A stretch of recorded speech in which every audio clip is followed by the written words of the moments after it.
Vince Gill, the gentle, courteous man, but deep within his heart, he harbors intense conflicts.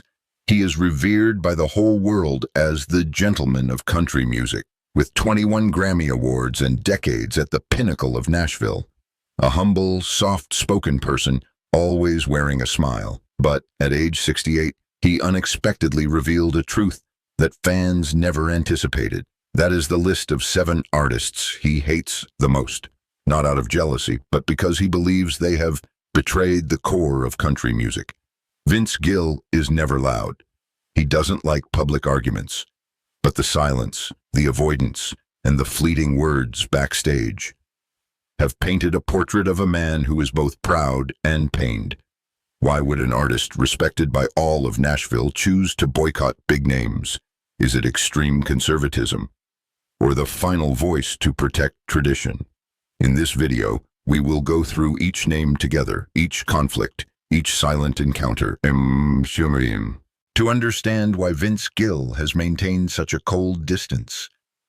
Vince Gill was born in 1957 in Norman, Oklahoma. Not the glamorous Nashville, not the vibrant music centers, but a peaceful land where he early absorbed the traditional spirit of America. His father, a federal judge, but also an amateur musician, was the one who planted the first seed of music. He taught Vince to play guitar, taught him that music must have both discipline and soul. That strange combination became Vince Gill's identity later on. Vince's youth was not paved with roses. He wandered through rundown bars, slept in trucks, performed for a few spare coins, but that harsh period forged in him patience, strictness, and the belief that music must be built on sweat, on real pain. By the late 1970s, he joined the country rock band Pure Prairie League, first catching the audience's attention. But it wasn't until the mid-1980s that Vince's solo career took off. With a clear, emotional voice, along with masterful guitar technique, he quickly became an icon of polish and refinement. In 1991, he won his first Grammy, and then continued to reap awards, raising the total to 21 times, a number few country artists can match. But right in that glorious phase, Vince began to witness the changes in country music. The stages became more dazzling, the audiences larger, but he clearly felt the soul of country was gradually fading. And from then on, in his heart, a smoldering fire burned, a fire of resistance against what he saw as betrayal of tradition. Among the names that Vince Gill chose to quietly turn his back on, there is one that stirred the entire country music world. That is Chris Kristofferson. Chris, born in 1936, nearly 2 decades older than Vince, is an icon of outlaw country, the rebellious, gritty country music, often rough but brutally honest. He was once a Rhodes Scholar, a helicopter pilot in the military, then suddenly entered Nashville in the late 1960s with songs full of sentiment, Sunday Morning Coming Down, Me and Bobby McGee. Audiences loved him for his rawness, for that hoarse, off-key voice that made listeners' hearts well up with tears. Chris once said, "I don't know how to sing, but I know how to make people believe." Meanwhile, Vince Gill, an artist of a later generation, was trained in a different environment. For him, music is absolute discipline. Every note, every lyric must be perfect, must ring out fully, without a scratch. In Vince's eyes, artistic sloppiness is a betrayal of the craft. That very difference placed them at opposite poles. Kristofferson valued emotion above all, while Vince placed technique and refinement as the foundation. A famous anecdote recounts, at the CMA rehearsal in 1994, Chris was preparing to sing an acoustic version of Help Me Make It Through the Night. Before he stepped on stage, Vince quietly left, and people rumored that he whispered, "I've seen this wreck too many times already." Vince never confirmed that statement, but it spread throughout Nashville, and from then on, the distance between the two became even more pronounced. When Chris was honored at the BMI Icon Award in 2009, Vince did not appear. In 2016, at the All for the Hall concert, a program co-founded by Vince himself, he was still absent from the tribute to Chris. That silence, to the artists was heavier than any criticism. Someone once heard Vince sigh after a performance by Chris that critics praised lavishly. He said, "We're starting to call broken things beautiful, just because we're afraid to admit they're really broken." That wasn't jealousy. Vince still respected Chris's songwriting talent, but he couldn't accept a standard that, in his view, pulled country music back from the perfection it needed. And as you can see, the opposition between these two artists is not just personal. It reflects a larger battle in the country world, between disciplined tradition and chaotic freedom. If the conflict with Chris Kristofferson stemmed from differences in composition and performance, then with Garth Brooks, the issue lay at a deeper level: the commercialization of country music. Garth Brooks emerged in the late 1980s, exploding with the album No Fences and quickly becoming a global phenomenon. He blended country with rock elements, performing on stage like a pop star. Stages lit up with lights, fireworks exploding, Brooks running across the floor with an earpiece mic, something never seen in traditional country music. Audiences went wild. Album sales exceeded 170 million copies. But for Vince Gill, all that grandeur obscured the core, the everyday stories, the simple lyrics that made up the soul of country. He once shared in a 1995 interview, "When we lose the stories, we lose ourselves." No name was specified, but everyone knew it was aimed straight at Garth Brooks. The difference became even clearer during award seasons. In 1998, both were nominated for Entertainer of the Year at the CMA. Garth had won 4 times, while Vince, though respected by artists, possessing a wonderful voice and guitar, had never touched that trophy. That night, when Garth stepped up to receive the award again, Vince clapped, but according to a witness, he clapped with his hands, not with his eyes. Backstage, the distance became clearer than ever. In 2005, Vince declined an invitation to present Garth with a special award. He said briefly, "I can't stand there and say things I don't believe." That refusal was like a boundary, decisive and cold. In Vince's eyes, Garth was not just a different artist. He symbolized a new era, where image overshadowed melody, where dazzling stages replaced lyrical depth, where country became a global entertainment product. For Vince, country must be a conversation on the porch, a guitar blending with the heart's emotions, not a Broadway show with a Southern accent. And perhaps that's why Vince has never shared a stage with Garth Brooks. No duets, no tributes, no public handshakes.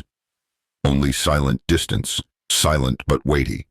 If with Chris Kristofferson, Vince Gill disagreed on artistic philosophy, with Garth Brooks on commercialization, then with Ray Cyrus, he almost saw it as an insult to country music. In 1992, the song Achy Breaky Heart echoed across America. A simple, catchy melody, accompanied by the line dance craze sweeping television. Billy Ray, with his standout mullet hair, became a star overnight. Crowds cheered.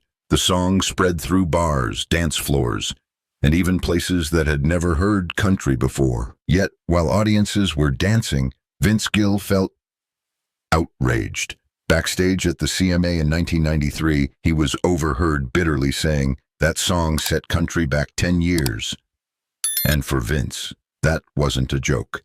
He truly believed Achy Breaky Heart had turned country into cheap entertainment, where repetitive rhythms, shallow lyrics, and emotions were replaced by dance moves. From then on, between him and Billy Ray, there was almost no connection, no duets, no public praise. Even when they crossed paths in hallways, witnesses said the atmosphere became chillingly tense. Vince didn't hate Billy Ray as a person. What he opposed was the wave of superficial country music that Achy Breaky Heart had ushered in, a trend that valued image, dance, and easy lyrics over emotional depth. For Vince, that was a betrayal of the legacy that generations of artists had painstakingly built. Perhaps that's why, later, when Miley Cyrus, Billy Ray's daughter, exploded on the pop country market, Vince Gill remained silent. He didn't need to speak up. That silence was enough for Nashville to understand his stance. And the next one is Shania Twain, the Canadian-born singer who made the world explode with the album Come On Over. Not only successful in America, Shania brought country beyond borders, conquering global charts. She turned country into a pop-infused music, tied to fashion, dance, and the glamour of international stars. For many, that was a revolution. Shania opened new doors for country, bringing it to millions of audiences who never cared about the genre before. But for Vince Gill, it was a sign of losing roots. He never criticized Shania directly. In the media, Vince only lamented that a generation of true country fans had been left behind as artists chased radio hits and international markets. He didn't need to name names, but everyone knew he was referring to Shania. At award ceremonies, when Shania's name shone brightly, Vince sat quietly. No praise, no collaborations, no duets. In Nashville, people often say, here silence carries more weight than criticism. And Vince's silence toward Shania was the strongest protest. For him, Shania Twain was not just a star. She was the symbol of the moment country left the porch and entered the global shopping mall. Behind Vince's gentle smile, there is perhaps a silent pain. He sees the music he devoted his life to preserving, being wrapped in flashbulbs and evening gowns, gradually losing its rustic soul. And if with Shania Twain, Vince Gill chose silence, then by the time of Jason Aldean, he could no longer hold back. He spoke out frankly. In the early 2010s, a new wave emerged in country music called bro country. Music no longer revolved around life stories, losses, or broken loves. Instead, it was flooded with images of pickup trucks, beer, parties, and catchy lines like slogans. Jason Aldean was the face of this movement. He wore a baseball cap with a thick voice, standing amid electronic sounds, pounding drums, roaring electric guitars. Young audiences were excited. But for people like Vince Gill, it was a heartbreaking distortion of country. In a 2014 interview with Rolling Stone, Vince declared bluntly, "We've made country music silly. Music can be fun, can be light, but don't pretend that just mentioning trucks makes it country."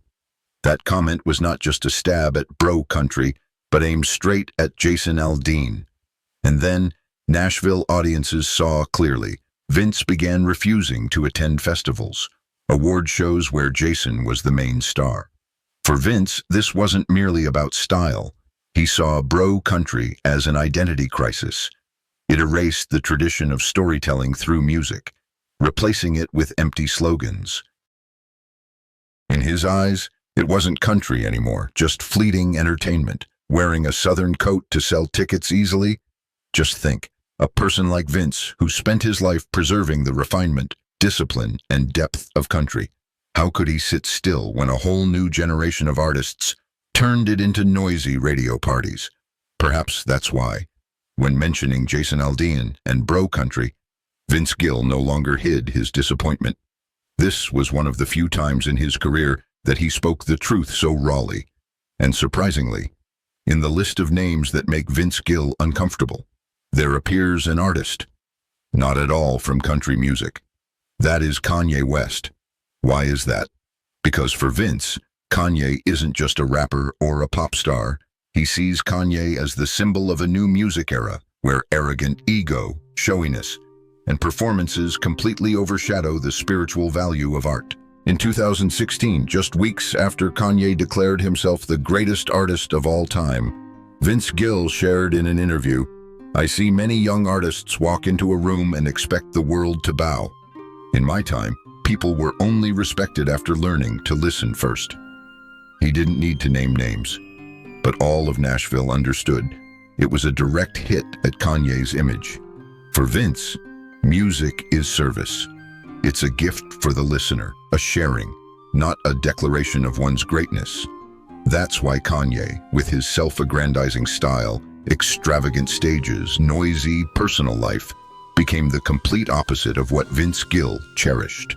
What's noteworthy here, dear viewers, is that Vince has no personal relationship with Kanye.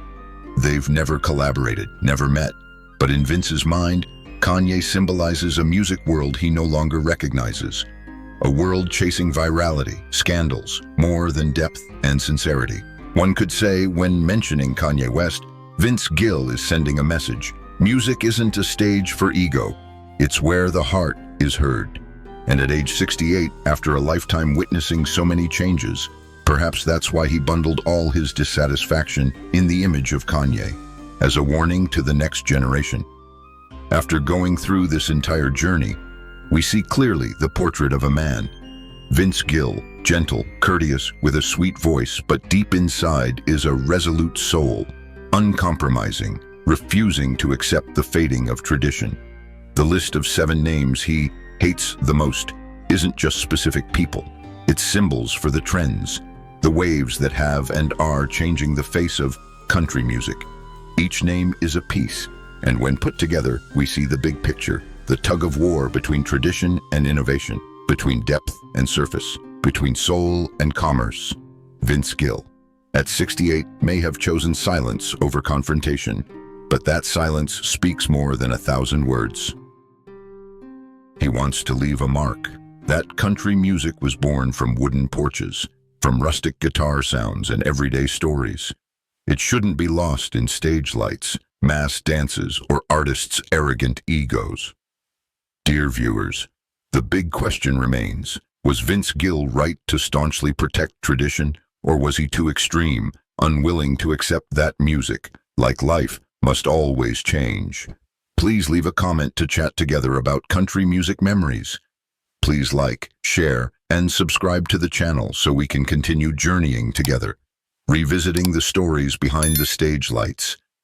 Music is memory, is soul, and also the thread that connects us.